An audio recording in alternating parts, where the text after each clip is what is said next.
안녕하세요. 골드만삭스입니다. 오늘은 심해 열수구의 생명체에 대해서 알아보겠습니다. 심해는 열수 분출공이 있죠. 뜨거운 물이 이제 솟아 나오는 구멍이 있다는 거죠. 바다의 해저 지표면의 지각 운동과 해저 지표면 맨 밑바닥에 이제 그 지표면의 지각 운동과 그 안에서 생겨나는 지진이라든가 화산 활동으로 인해서 지하에 뜨거운 물이 솟구쳐 나오는 구멍이 되겠습니다. 독성이 강한 황과 황화수소가 여기서 나오게 되겠습니다. 섭씨 400도의 뜨거운 이곳에 사는 생명체는 상당히 많이 이곳에 살고 있습니다. ip과 항문이 일자로 늘어진 관 모양의 관벌레, 길이가 2m까지 늘어나죠. 이 관벌레라든가 개라든가 그다음에 이제 새우, 그다음에 이제 각종 미생물이 살고 있는 지역이 되겠습니다. 이 열수 분출공이 지구 생명체의 시작이라는 설도 있습니다.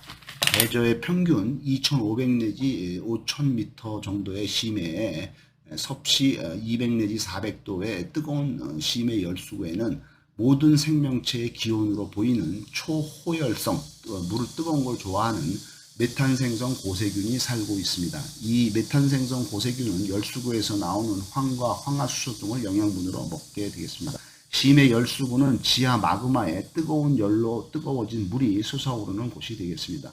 수압이 압력이 지표면의 500배에 달하기 때문에 물이 끓지는 않습니다. 기체가 되는 건 아니죠. 그냥 액체 상태로 계속 남아있는 거죠. 압력이 높기 때문에 온도가 400도 정도 된다 하더라도 그 압력이 500배 이상 되기 때문에 되어 있습니다.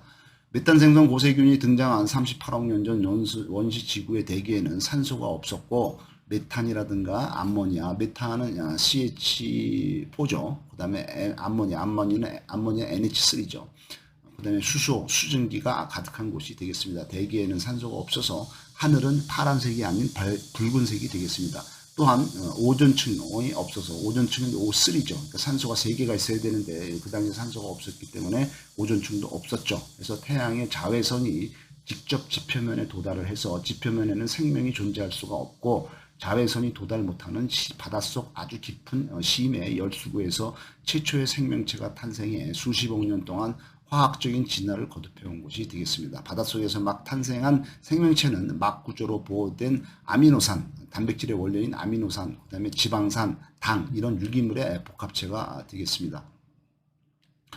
20억 년 전에 심해 속 열수 분출공에 사는 메탄 생성 고세균하고 산소와 빛이 없는 환경에서 무기물에 의존해 살고 있게 되겠습니다. 그래서 이 메탄 생성 고세균은 수소라든가 탄소라든가 질소를 필요로 하게 되겠습니다. 이들은 무산소 환경인 산소가 없는 진흙속이라든가 강바닥의 침전물, 배강, 대장, 사람 몸속에 대장이라든가 구강, 입안이라든가 이런 꼼꼼한 데에서 사는 절대 염현기성 고세균으로 되겠습니다. 그래서 산소를 싫어하는 거죠. 그래서 이들이 이제 그 이산화탄소하고 수소를 합해서 CH4, 메테인, 메탄 가스를 생성하게 되어 있습니다. 이 메탄 생성 고세균의 경쟁자로 볼 수 있는 것은 황산 환원균이 되겠습니다. 황산을 이제 먹어서 이제 에너지를 얻는 거죠. 해수에 많은 황산 이온 SO4 황산을 이용을 하는데 전자 공유체로 전자 활동을 해야 되기 때문에 화학 활동을 하려면 전자 발동을 돼야죠. 그래서 이제 수소 분자를 이용을 하게 되겠습니다. 메탄 생성 고세균은 바닷속 경쟁을 피해서 육지로 올라오게 되겠습니다. 또한 경쟁력을 강화하기 위해서 알파프로박테리아와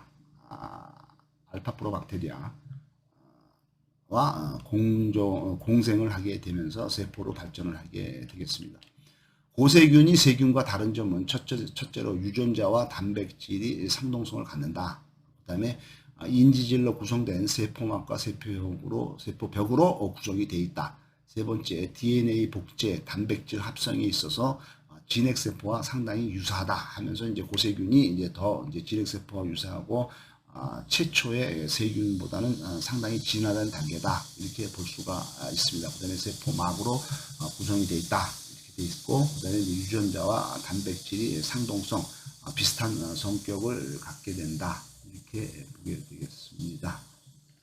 알파 프로박테리아는 산소를 에너지원으로 하게 되겠습니다. 그러니까 산소를 먹고 다른 그 영양분을 먹어서 에너지인 그 ATP를 만드는 것이 알파 프로박테리아가 되겠습니다. 스피로에타 박테리아하고 같은 거죠.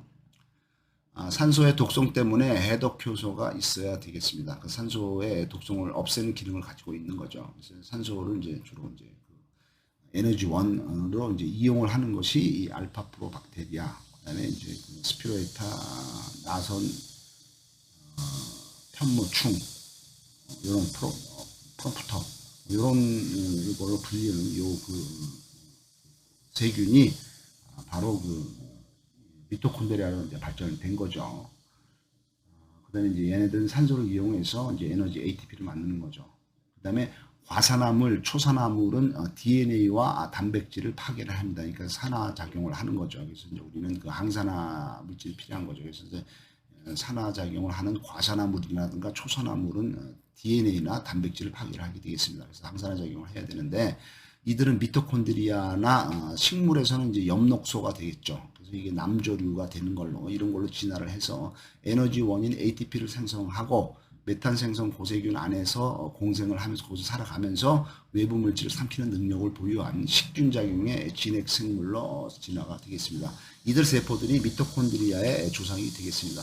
약 5억 4천 년 전부터 4억 8천 년까지가 고생되어 있어서 초기인 캄브리아 기고, 그 이전에 5억 4천만 년 전 이전이 이제 5억 7천만 년 전 경에는 캄브리아기가 아닌 에디아 카라기가 되겠는데, 이때 등장한 포식자는 생명체의 다양성을 증가시키고 이들의 배설물은 영양소 전파의 근간이 되겠습니다.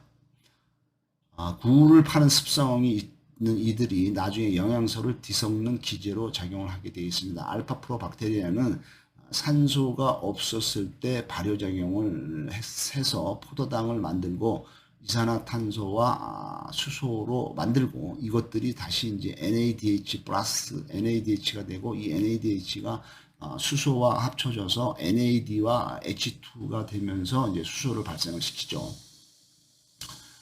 그래서 이제 메탄 생성 고세균이 이들이 만든 그 물질 중에서 수소만 가져가는 걸로 되어 있습니다.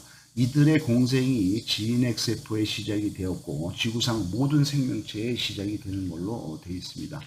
햇빛이 도달하지 못해서 광합성을 전혀 못하는 심해 열수구 주변에서 세균을 이용을 해서 수압과 열을 견디고 살아가는 생명체는 여러 가지가 있죠. 많죠. 그 중에 이제 한 10가지 정도 되는데, 그 중에서는 7가지 볼거리는, 첫 번째는 관벌레 리프티아라는 것이 있습니다. 이 관벌레 리프티아는 키틴질의 시고 긴 관 안에 붉고 연한 살을 가진 관벌레로 존재를 하게 되어 있습니다. 몸 안에는 입이라든가 위라든가 소화기관이 전혀 없고 핏줄만이 있게 되어서 혈관만이 있게 되겠습니다.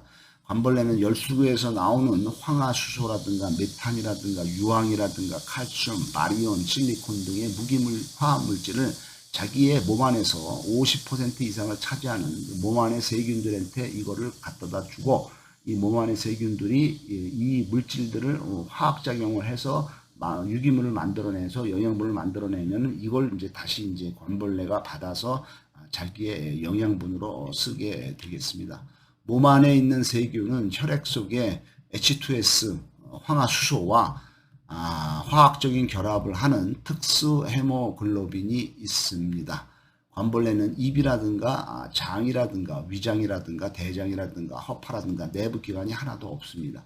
이동성이 없으며 움직이지 않죠. 가만히 그 자리에 있으면서 또한 먹지 않아도 살아갈 수가 있게 되겠습니다. 몸속 세균을 갖고 있는데, 이 몸속 세균, 몸 안에 50%를 차지하는 이 세균은 관벌레가 가져다 주는 황을 먹고 그 대신에 아미노산이라든가 포도당이라든가 산소를 만들어서 관벌레한테 주게 되어 있습니다.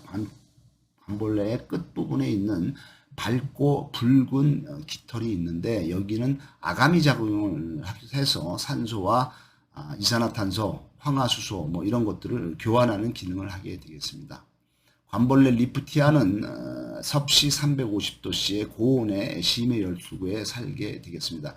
깊이가 2600m까지 되는 심해 대양저 산맥에서는 새로운 지층이 형성되고 대륙이 확장이 되는 곳이기도 합니다. 땅속 깊은 곳에서부터 마그마가 흘러나오고 광물질이 풍부한 시커먼 열수가 굴뚝처럼 사방에서 뿜어져 나오게 되겠습니다. 뿜어져 나오는 화학물질이 박테리아에게 영양분을 제공을 하고 이 박테리아를 먹으면서 길이 2m까지의 관벌레가 살아있게 되는 것입니다. 관벌레는 입이라든가 소화기관이 없고 몸속에는 세균으로만 가득 차 있는 걸로 되어 있습니다.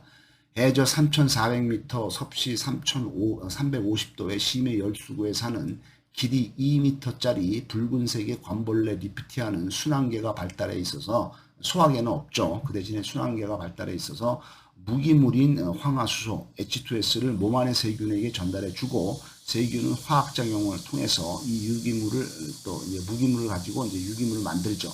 유기물을 만들어서 관벌레의 먹이로 제공을 하게 되겠습니다. 기다란 관을 이용을 해서 황화수소, 산소, 이산화탄소의 교환이 이루어지게 됐습니다. 순환계 속의 혈액은 다량의 특수한 헤모글로빈을 가지게 되겠습니다. 모습이 붉게 보이는 것은 이들이 갖고 있는 헤모글로빈 때문입니다. 심해 열수구에 사는 또 다른 생물에는 구멍새우라는 것이 있습니다. 구멍새우는 몸 안에 황처리 세균을 다리에 붙이고 다니면서 황을 처리를 해서 먹이로 하고 있습니다. 또한 그 심해 열수구에 사는 생물 중에는 홍합이라든가 이제 조개죠. 그다음에 고동, 대합 해서 이런 것들이 살고 있는데 이들은 몸 안에 황처리 세균을 가지고 살고 있습니다.